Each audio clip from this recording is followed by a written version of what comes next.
Hi friends, welcome to my channel. ఈరోజు మన video వచ్చేసి శనగల తాలింపును ఏ విధంగా వేసుకోవాలో తెలుసుకుందాం.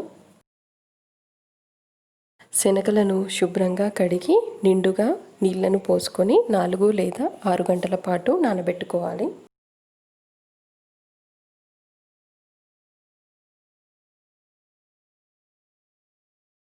ఇలా నానబెట్టుకున్న శనగలను వాటర్ తీసేసి ఒక కుక్కర్లో యాడ్ చేసుకోవాలి.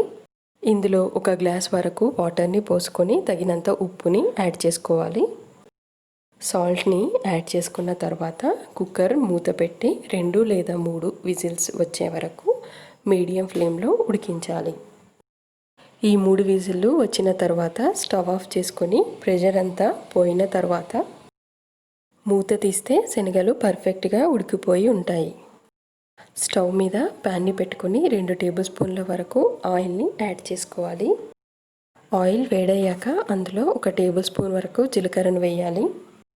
జీలకర్ర కొద్దిగా ఫ్రై అయ్యాక కరివేపాకును వేయాలి. తర్వాత 6 నుంచి 7 పచ్చిమిర్చీలను వేసి ఫ్రై చేసుకోవాలి. తర్వాత 1/2 కప్ వరకు ఆనియన్స్ని యాడ్ చేసుకోవాలి. ఇందులోనే 1/2 టేబుల్ స్పూన్ వరకు అల్లం వెల్లుల్లి పేస్ట్ని వేయాలి. ఇది ఆయిల్లో ఫ్రై అయ్యాక 1/2 టేబుల్ స్పూన్ వరకు పసుపును వేయాలి. ఒకసారి కలుపుకొని ఉడికించుకున్న శనగలను ఇందులో వేసుకోవాలి.